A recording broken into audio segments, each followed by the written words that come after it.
the reality that this team has an opportunity to have sustainable success and be in the best marketplace in the world and have, a home like Citi Field, a very family-friendly atmosphere for players, has made it a desirable place to come. So that's part one. I think the second part of it is this. I mean, people talk about generational talent, and you always find some other guys coming through the ranks that do amazing things. But from the time he was 19 years old, you saw that there was something different about Juan Soto. Jay Horowitz in another edition of Amazing Conversations with my buddy Todd Zeile. Todd, 16 years in the major leagues, 11 different teams. Were you ever on a team come close to the acquisition of the Mets, with Soto, 15 years, $810 million, whatever. Were we ever on a team that acquired? I know you played with Mike. When Mike was here, when you got here, right?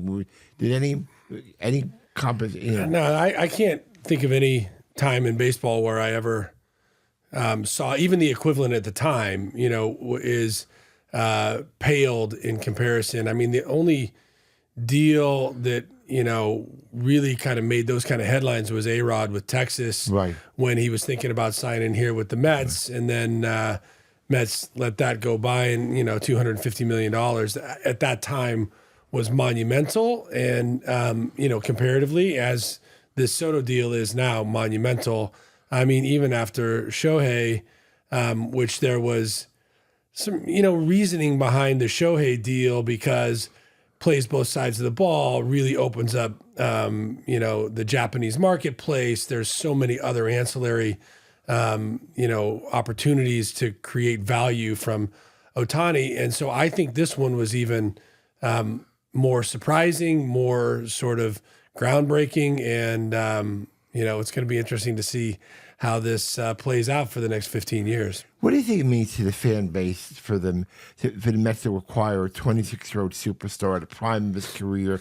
And tell me, what kind of a hitter is Soto? I mean, it doesn't make a difference where he plays, right? His hitting plays to all parks. Yeah, I think two things. I think the first thing is what does it mean for the Mets and the Mets fans? Right. I think it means, look, there was opportunities, or at least maybe an appetite to try to make a huge offseason signing or multiple big offseason signings in the past of this organization. The key now is that guys are seeking out the Mets, right, as a destination. And that's something that's, I think, evolved over the last number of years. And the reality that this team has an opportunity to have sustainable success and be in the best marketplace in the world and have, a home like Citi Field, a very family-friendly atmosphere for players, has made it a desirable place to come. So that's part one. I think the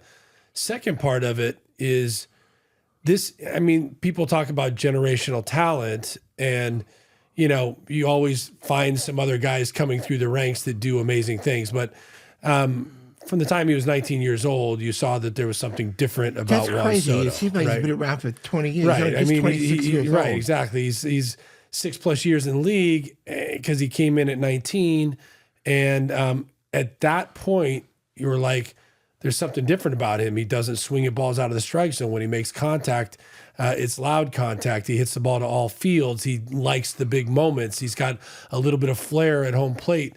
And all of those things even got magnified when you saw him in the postseason, and to do the things he was doing at such a young age for the Nationals and on the biggest stage. You're like, okay, this kid's going to remain special. He's played in New York. He's not a New York market, and he's had postseason success, which is a plus, right? Yeah, for sure. I think that, look, you never know how guys are going to, if they've been somewhere that I would consider safe. I mean, and there's a lot of places out there that are still have scrutinous fans and want to win, and it's a rabid fan base. But the day-to-day of the press and the attention in New York is different than anywhere else. It's just the reality of it. So for him to have already done it on the other side of town, had a good year, being the guy that, is there with Judge and kind of stays on par with Judge, shows his postseason accolades again, I think all of those things are just, great signs of what's to come here for him as a Met. I know you're coming back to New York in January. January 25th, Saturday, an amazing day. We have over 20 of the current team coming. Should be a nice day. Autographs, photo stuff, and it should be a nice day. We'll be at Citi Field. Looking forward to that kind of thing. I am. I think it's great when we have an opportunity to get guys back together. I mean, you and I have talked about this so many times, Jay, that look, I played for 11 teams. I played a lot of years. I had a lot of teammates. I have a ton of acquaintances in the game, and I have like 5 friends. I mean, and when I say that, those guys are a part of that 2000 Mets team, and those guys, Al and Johnny and Mike and Robin, those guys are always guys that it's great to kind of get back together. Fonzie in that mix as well. So it's always great when we can reunite. And look, we're coming in to 25 years. It might be a good. Isn't that crazy? Yeah, 25 years. Jay. Come on, man. How did we get so old? Yeah, how about me? Jesus. But, look, maybe that's a good sign. You got a quarter decade, and, the Mets should be really excited about the year to come and, pay homage to a team that, got close 25 years ago, and then, watch the baton get passed and maybe bring it home this year. But it's an exciting day, and I think it's great that the organization is able to get the current guys together with the guys of the past, because I think that's a legacy thing that's really speaking of that, we have been different. 262 Mets, Jake Hook, Craig Anderson, 69 Mets, Art Shamsky, Cleon Jones, Ron Swoboda, guys like R.A. Dickey's going to be here, we have Turk, McDowell, Dave Malicki, Butch Husky, Terry Collins, and it should be a good group. Cespedes, Kevin Mitchell's coming back. Wow. So to get tickets, it's go to Mets.com/amazing day.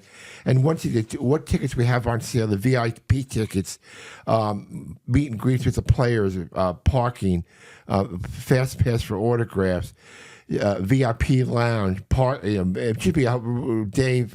Those are the tickets that are available, and pretty much hopefully get sold out. But let me go back to speak about the 2000 team. Did you think, you look at your team, 94 wins in the regular season, 7-2 in the postseason. We lose to a good Yankee team in 5 games by 5 runs.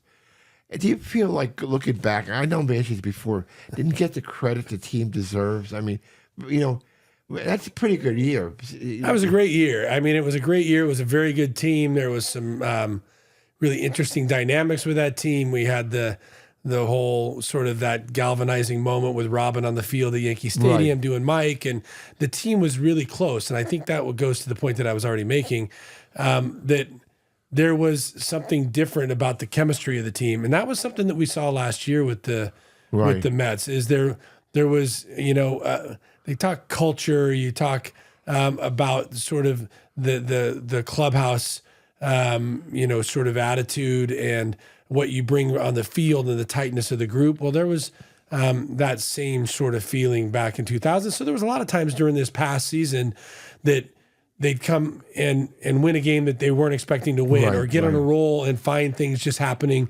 that were sort of being, made to be these kind of miracle magic kind of things. And I remember some of that in 2000. And so to the point that you're making, I don't know that we necessarily got the credit we deserved for being there. We certainly deserved to be there. And it was during a run of the Yankees that was unprecedented. So a lot of that attention went to how good the Yankees were instead of how closely we played them and how, a ball bounce here or something happened there might have turned the series. So my memory serves correct. 2000, LA Woman from Robin and John Oliver. Yeah. Now we had Iglesias, OMG, and his song. Did you ever think you would see a concert on the field with guys in uniform like you did?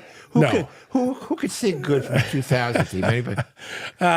If we were going to have anybody performing in 2000, it was going to be Derek Bell. But Derek, crazy Derek. He would have been doing some Slim Shady. He was doing some Eminem, and he'd bring down the house on the bus. At times or on the plane, he'd grab the mic and he'd fire out some Eminem. But we had some old school, classic rock guys. We'd play Dazed and Confused by Led Zeppelin before we'd stretch, as it came down and stretch. Together, right? Oh, yeah. That's all that kind of stuff.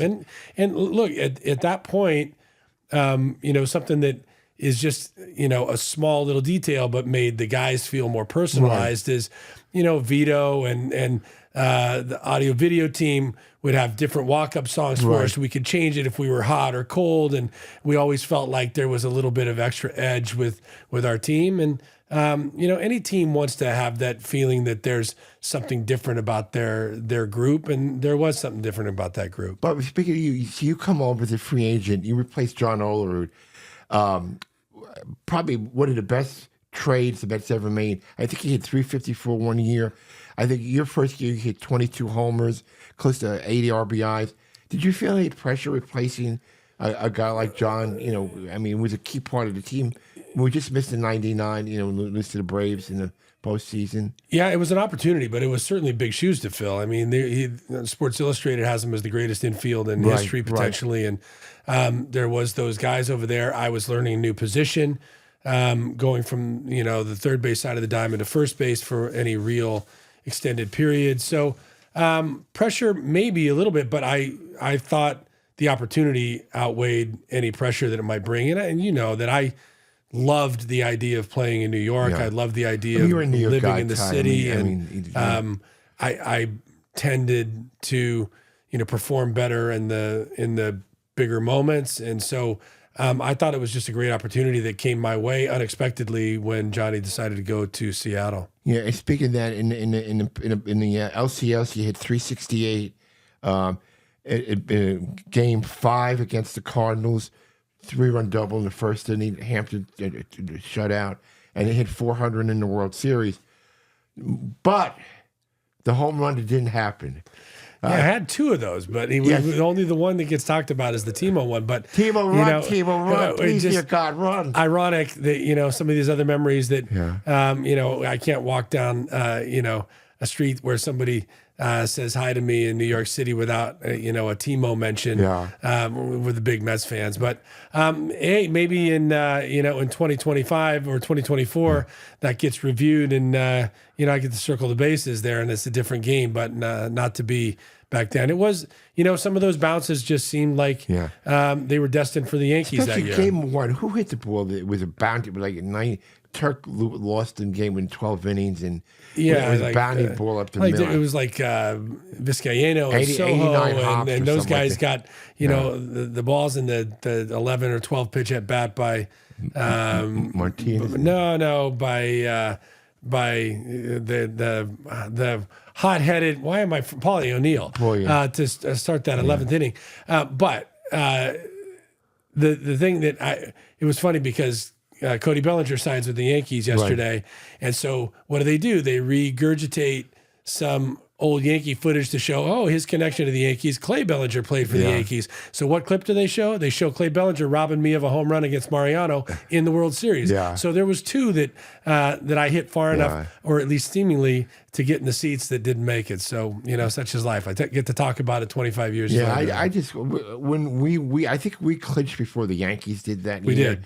And I was kind of hoping that we'd play somebody else, because I felt that we played somebody else, even if we'd lost, it would have been, See, I was the opposite. We sat there in the clubhouse and watched where they played Toronto or Seattle or somebody, and I was like, let's get the Yankees. Let's take it. We had the weird Subway Series year. We had, a potential rematch with Roger and Mike. All the things were leading to, this showdown in New York, and the city would be alive. And so, sorry, Mets fans out there, I was pulling to play the Yankees, and I thought we had a chance to take them down. I want to talk about none of your passions. We're coming up to the 40th anniversary of 25th anniversary of 9/11, 2026. Your production company is putting together a film, not just with the Mets, with local teams in the area. Why don't you tell the people what you're trying to do? Yeah, we're just, we're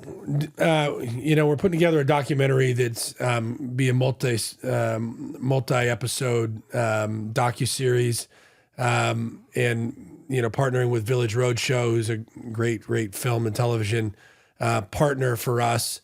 And really, it's to take a look at not just 9/11 as a whole, but really how baseball had a hand in that early sort of reparation and getting, this city ready to kind of embrace the next chapter. And it's not just Mets, it's Yankees, it's Braves, it's MLB as a whole, it's celebrities that were involved in that time in New York City that were impacted in different ways, and how baseball just kind of became that galvanizing force, and obviously the 9/21 game being a big part of that. But, that also went on to the Yankees with a run in the World Series and the sort of the epic games that, occurred at Yankee Stadium in that World Series as well, with Bush throwing out the first pitch, but with the late inning home runs and the heroics and just the city feeling like, hey, there was something of destiny working, at least in New York City. When will it come out, Todd? I mean,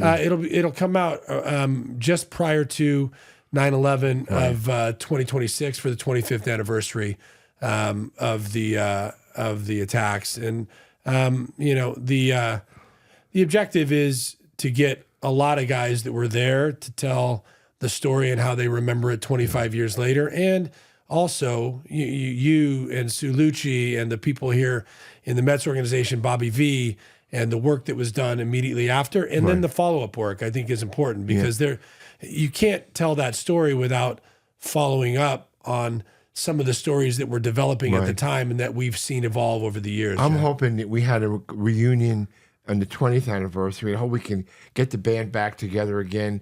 Because for me, when I die and I'm buried in a cemetery, I want an epitaph that was part of the 2001 team, because we made a difference in the community, and I just felt it was, the All-Star games, the rings are nice, but that team, Mike Summer was great, but all the other work the team did, and going to Ground Zero, the police stations, firehouses, and you're a constant visit to the firehouses. You're one of the guys. Yeah, our motto was never forget. Right? Yeah, that's from that team. And I think it's important. I think one of the things that I've learned in even preparing for the documentary, or I still have great relationships with some guys in the fire department that are now retired, like Battalion Chief Tom McCarthy has really become a very good friend, and he lost guys in 9/11, and we talk about it as a very serious moment on 9/11 when we relive it. But the thing that strikes me is that I go into the firehouses now, and there's kids that are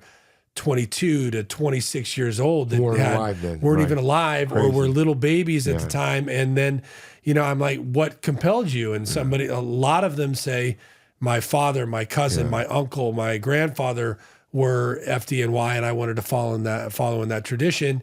And some of them, as we've talked about a number of times, even lost fathers or family members and still made that maybe even a catalyst for signing up to be a part of the FDNY. So I think it's, the first responders are a phenomenal story and are going to be really integral to the storytelling. That's really the model that team never forget. It took anybody with you, Johnny, Al, Robin, Vance Wilson. They all that sticks in their mind what we did that period and everything. Oh yeah, I mean it's probably I've had great, interesting, fun moments on the baseball field, but there's nothing more important than the work we did after 9/11. And that is, if I have any legacy in the game, I would much rather it be attached to being a part of that team. So. Todd, again, thank you for your time. So fans, January 25th, amazing day, Mets.com/amazing day. VIP tickets available. A lot of great experience for the players. Come out and see us at Citi Field. It'll be a good experience for everybody. Thanks for your time as always, Todd. Always, JJ. Great to see you, buddy. Take care. Bye.